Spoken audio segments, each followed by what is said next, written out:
As you can see already, we have a lot to talk about, and today's lesson is going to be on the idea of circles. And first I'm going to be defining what a circle actually is. So let's take a look at this circle right here. And you can see that I've marked a point directly in the center, and I call that point P.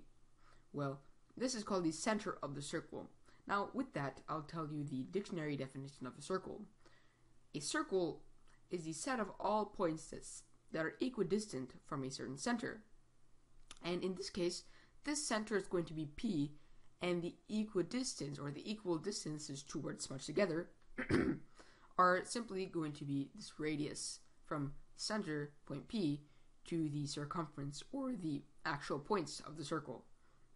Right? And it's going to be, this radius is going to be constant from the center to all parts of the circle, and that's what makes a circle different from other 2D shapes. Right? So I've gone ahead and inserted that dictionary definition. Right? And so I want to get you guys familiar with the idea of radiuses. And radiuses, like I said, are just simply the measure between the center point and the circumference.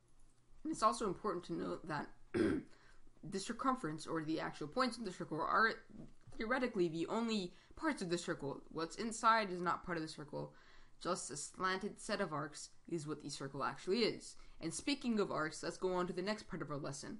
And so in this part of the lesson, we're going to be talking about the components of a circle actually, and different characteristics of them.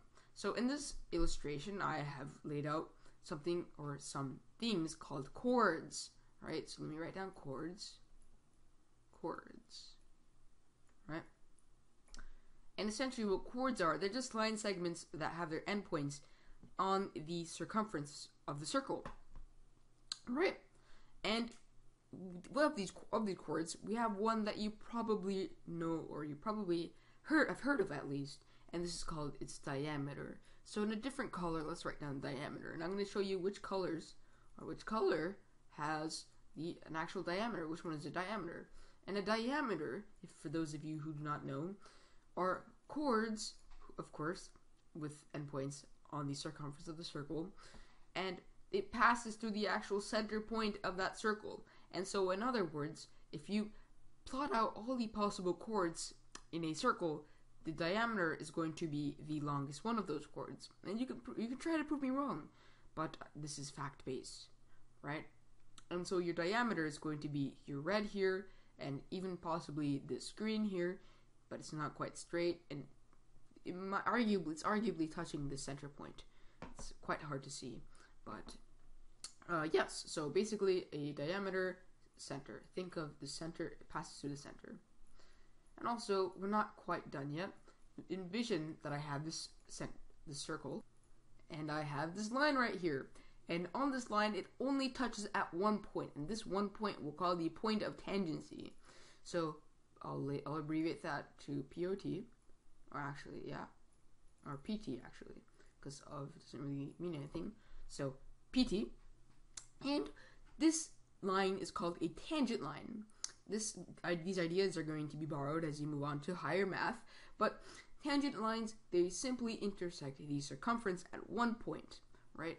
And assuming that some points of these lines were point X and point Y, you can say that line XY is the tangent line of the circle, right? Line XY.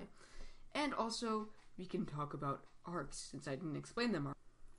So I'll move this over here, right? And so we're faced with this.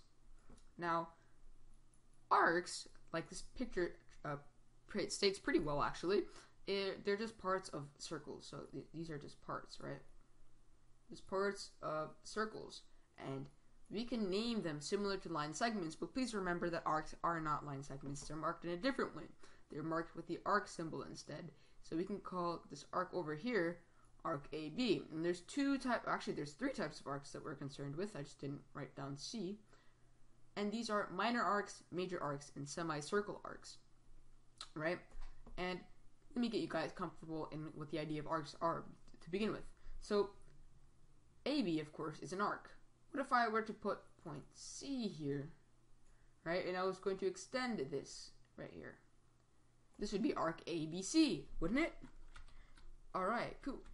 So let's erase this damage. Almost there. Alright, well, it's fine. And I'm just going to write down those key terms. So as you may have known before, circles, they have 360 degrees. And if you don't worry, I didn't know this too.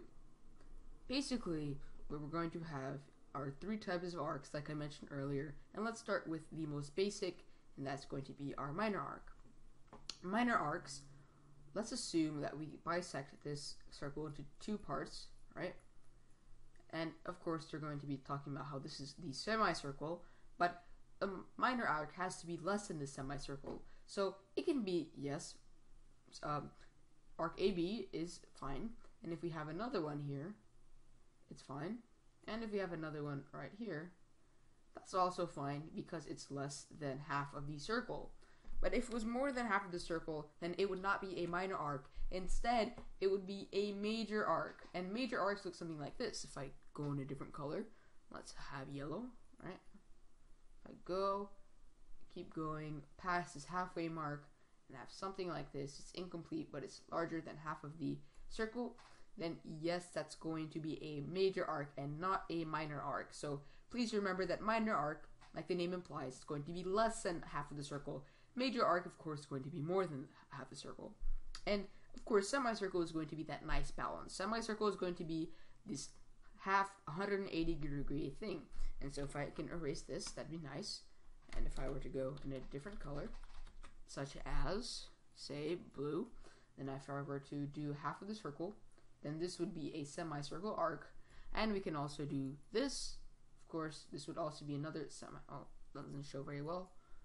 We do this, that can be another semicircle arc. And of course, please write them neater than this. This is just awful, right? And, well, that's it. I hope you enjoyed the video, and I'll see you in the next geometry series.